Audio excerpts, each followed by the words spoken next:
दोस्तों, आपके भी क्षेत्र में भारत निर्वाचन आयोग की ओर से गणना प्रपत्र जारी किए गए होंगे जो बीएलओ अधिकारी ने आपको दिया होगा। अब इस फॉर्म को किस प्रकार भरेंगे, जो विवाहित महिलाएं हैं उनके लिए ये वीडियो होने वाला है। अगर आप भी विवाहित महिला हैं और आप अपना गणना प्रपत्र भरना चाहते हैं तो इस वीडियो को पूरा लास्ट तक जरूर देखिएगा। सबसे पहले मैं आपको बताना चाहता हूँ, यहाँ पर ये सारी जानकारी तो लिखी होती, यहाँ से आपको वर्तमान फोटो अपना चिपका देना है। ये फोटो आपको वर्तमान फोटो चिपकाना 1-2 महीने पुराना होगा तो चल जाएगा, ज़्यादा पुराना मत चिपकाइएगा। और अपना नवीन फोटो जब यहाँ पे चिपकाएंगे तो ये फोटो आपकी नई वोटर आईडी में छप के आएगी, इसलिए नई फोटो आप जरूर चिपकाइएगा। उसके बाद यहाँ लिखा है जन्म तिथि, दिन, माह, वर्ष। तो सबसे पहले जन्म तिथि में दिन, माह, वर्ष वो डाल देना है।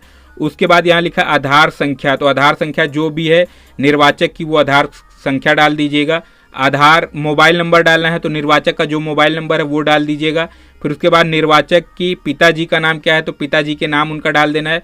पिताजी की ईपीआईसी संख्या क्या है तो ईपीआईसी संख्या इस तरीके से उनके पिताजी का मिला होगा, नहीं मिला होगा तो उनकी वोटर आईडी नंबर देखकर वो डाल दीजिएगा, वही वोटर आईडी नंबर ईपीआईसी संख्या होती है। अगर नहीं प्राप्त हो पा रहा है तो आप इसे छोड़ सकते हैं, क्योंकि यदि उपलब्ध हो लिखा है तो आप छोड़ भी सकते हैं। माता जी का नाम यहाँ पे आपको अपने डाल देना है तो माता जी का नाम यहाँ डाल दीजिएगा। माता जी की ईपीआईसी संख्या अगर आपके पास प्राप्त हो तो आप डाल दीजिएगा, अगर नहीं मिल रही है तो छोड़ दीजिएगा। अब ये विवाहित हैं तो इनके यहाँ पे पति का नाम डालेंगे। अगर मान लीजिए किसी पुरुष का फॉर्म भर रहे हैं तो आप यहाँ पर जो है उनकी पत्नी का नाम डालेंगे। उनकी ईपीआईसी संख्या यहाँ पे डाल दीजिएगा। अब इतना आपने कर लिया है। अब इतना कर लेने के बाद अब बात आती है नीचे वाले फॉर्म की। अगर इन्होंने 2003 में वोट डाली थी तो ये वाला कॉलम भरेंगे, अगर 2003 में वोट नहीं डाली थी तो ये वाला कॉलम भरेंगे। अब उदाहरण में मैं समझता हूँ 2003 में इन्होंने वोट नहीं डाली थी तो ये कॉलम भरेंगे। तो सबसे पहले इनके पिताजी का नाम यहाँ पे लिखेंगे, इनके पिताजी का नाम लिखेंगे। उसके बाद ईपीआईसी संख्या अगर है तो ईपीआईसी संख्या डाल दीजिएगा। फिर उसके बाद संबंधी का नाम, तो इनके पिताजी के पिताजी का नाम यानी कि इनके जो है दादाजी का नाम यहाँ पे डाल देना है। फिर उसके बाद लिखा है संबंध, पिता डाल देंगे। 2003 में इन्होंने वोट किस जिले में डाली थी वो जिला का नाम डालेंगे। 2003 में वोट किस राज्य में डाली थी वो राज्य का नाम डालेंगे। विधानसभा निर्वाचन क्षेत्र 2003 में कौन सा था वो क्षेत्र का नाम डालेंगे। विधानसभा निर्वाचन क्षेत्र की संख्या डालेंगे। भाग संख्या कौन सी थी वो भाग संख्या डालेंगे, क्रम संख्या डालेंगे। ये 2003 की लिस्ट में आपको डाउनलोड करने को मिलेगा, वहीं से आप डाउनलोड कीजिएगा। 2003 की लिस्ट कैसे डाउनलोड करनी है इसके बारे में ऑलरेडी वीडियो बना रखी है, वो वीडियो देख लीजिएगा। आप 2003 की जब लिस्ट डाउनलोड करेंगे सबसे ऊपर ये जो है निर्वाचन क्षेत्र संख्या यहाँ पे मिल जाएगी। भाग संख्या राइट साइड दाहिनी ओर लिखी रहती, क्रम संख्या इनके नाम के पहले क्रम संख्या लिखी होती। अब अगर मान लीजिए 2003 में इन्होंने वोट डाली थी तो ये कॉलम भरेंगे, फिर ये कॉलम नहीं भरेंगे, दोनों में एक कॉलम भरना है। मैं आपको जानकारी के लिए पूरा बता रहा हूँ। तो अगर 2003 में इन्होंने वोट डाली थी तो 2003 में इनका नाम क्या था वो नाम डाल देना है। इनकी ईपीआईसी संख्या 2003 में क्या थी वो डाल देना है। इनके फिर पति का नाम डालना है। अगर ये शादी 2003 में ससुराल में वोट डाली थी तो पति का नाम डालेंगे। अगर इन्होंने मायके में वोट डाली थी 2003 में तो इनके पिता का नाम वोट डालेंगे। तो पति या पिता का दोनों में एक नाम डालेंगे।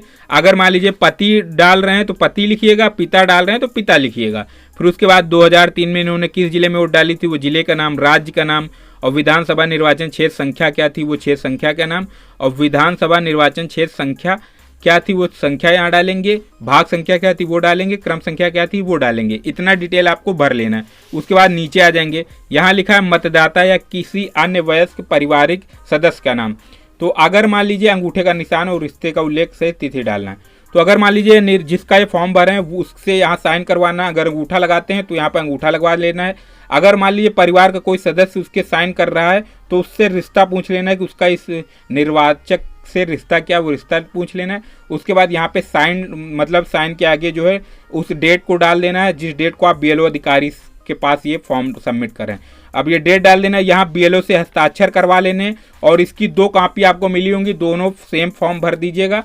फॉर्म भरने के बाद एक बीएलओ हस्ताक्षर करके आपको दे देगा रिसीविंग के तौर पे, एक वो रख लेता है। तो इस तरीके से आप बहुत ही आसानी के साथ विवाहित महिला का जो है फॉर्म भर सकते हैं गणना प्रपत्र। अगर मान लीजिए उसने 2003 में वोट मायके में डाली थी तो वहाँ मायके की डिटेल, ससुराल में डाली थी तो ससुराल की डिटेल, अगर 2003 में वोट नहीं डाली थी तो ये डिटेल भरेंगे। तो उम्मीद है कि आपको हमारी ये वीडियो जरूर पसंद आई होगी। अगर वीडियो पसंद आए तो वीडियो को लाइक करें, अपने दोस्तों के साथ शेयर करें। चैनल को अभी तक सब्सक्राइब नहीं कर प्लीज़ सब्सक्राइब जरूर कर लीजिए हमारे चैनल को, साथ में नोटिफिकेशन बेल को ऑल नोटिफिकेशन पे ऑन जरूर कर लीजिए। आज के इस वीडियो में दोस्तों इतना ही। Thanks for watching my video. Jai Hind, Vande Mataram, bye bye दोस्तों।